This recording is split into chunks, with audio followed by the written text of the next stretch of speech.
Welcome back to the channel and welcome back to another quick pick prediction video. In this video, I'll be predicting the welterweight bout between Ian Garry versus Michael Venom Page. And how do I feel about this one right here is I'm going Michael Page, low confidence to beat Ian Garry. So we look at the age and look at the matchup. Ian Garry's undefeated, right? Undefeated fighter. Young. Very young, to be honest, Ian Garry. Versus Michael Venom Page, the veteran, been in the game for a good long time. I think beyond mid-30s. He's been around for a long time and whatnot. So this looks like a match where you would say, of course the young guy's going to win. Yes, the other guy is good, but he's old. This guy's young.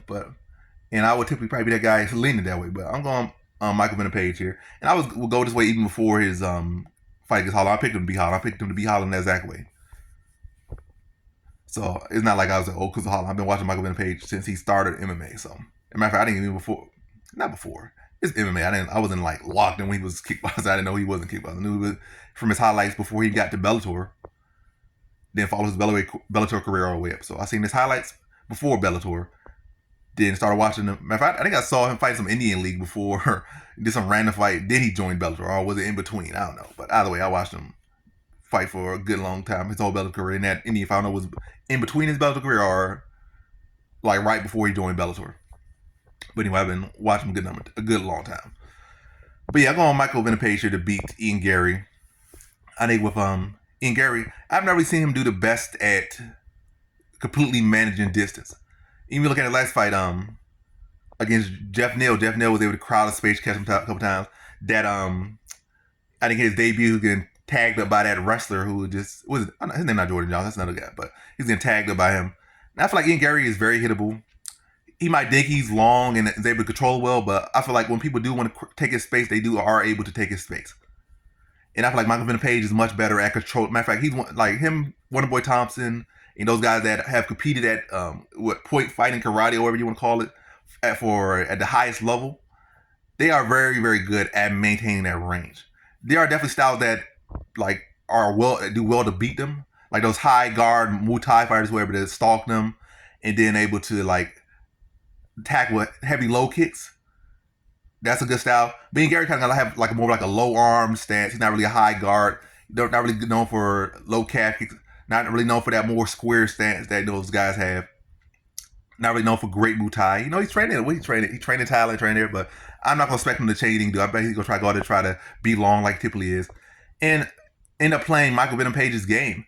And as far as grappling, I say, oh, Ian Garry, Venom Page grappling's weak. Page grappling is actually pretty underrated. If anything, he has shown more grappling than Garry. I'd be surprised if Garry shows some grappling. I wouldn't be too surprised, but I feel like Venom Page has definitely shown, or Michael Page has definitely shown more grappling. Great, he got more submissions. I've seen him go out there and have grappling matches with grapplers low key. You know, you watch all his Bellator fights, and he actually out grapple some of those grappler guys that try to grapple him up. So not to say that he has phenomenal grappling, but his grappling is definitely much better than people will give him credit for. Much, much better than people give him credit for. And he can surprise you on the grappling. He's like, when I see people grapple him, like they probably come in there bigger, stronger, and they start saying, how does this little skinny guy or long skinny guy have so much strength in the grapple? Like, he'll surprise you in that department. And I just think there's something about the Ian Garry's going to play his style too much. He's going to try to be long, try to, work from distance, throw a couple of combinations, try to throw kicks. And then Venom Page is going to be an intercept, step in and crack him some big shots that he's not going to be able to see. And the fact that his arm's always down, just like Venom Page's arm always down, the shots will be open for who can time better. And that's going to be Venom Page. He's better at timing, better at controlling distance. He's better at covering that distance faster. Whereas Garry just like to sit on the outside of that range. He doesn't like to cover it. He likes to chew you up from that range. And we not just see like 2 fights ago, he got dropped by some journeyman. I don't know if he was Korean agent, but he got dropped by the journeyman. So again, he's very open a lot of times. He doesn't control that distance as well as he thinks he does. And that's why I seen him got cracked by that wrestler a couple times. He didn't get dropped, but he got cracked by him. And look at the highlight where you would think it was a dominant fashion, but he was getting touched up early to eventually be able to find his range and catch that wrestler. And he was getting touched up by a guy who has wrestler striking, like high school wrestler strike. Like I don't have no skills, just swinging. It was touching you up your first fight till you were able to get a little bit red, and then you start to lock in, and then you caught him with the kick. And I think, or caught him, he caught him with like a pullback counter. I think pullback counter, but he was getting touched up early by him. He got dropped by the Korean fighter or Asian fighter. So again, he's very susceptible to getting cracked. He doesn't maintain a distance well. I think MVP or Michael Page is going to do a good job to beat him in that round. Cover the distance well, avoid his kicks, and then cover that distance and tag line. They're gonna be playing that. They're gonna what's called is Mighty Mouse says. So shout out to Mighty Mouse. He says in a little video, the void. MVP is gonna be the better at covering the void. His background is void. You see like that point fight karate.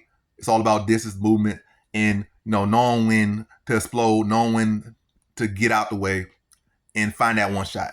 And this is what Kevin Holland, he played the same style or played into MVP style. And Garry plays into MVP style. I feel like a good adjustment for Garry would be some low kicks, maybe some high guard. That would be some good adjustment. Maybe work on some shorter counters, not as long like a pullback counter. Not that, I would say maybe some hooks or something like that. But I feel like Ian Garry will come in there overconfident and come in there doing the same thing he always does. Maybe when he starts getting desperate, go for some takedowns, but that probably is going to end up backfiring from him. But nonetheless, I see a decision victory here. Garry just playing MVP style to void and getting outplayed in MVP's wheelhouse, and MVP just being sharper, being able to play him, being able to pull him to shots, being able to avoid the shots, and just landing cleaner shots of the fight. And I think he beats Garry by decision here. So in this one, I got Michael Page via decision.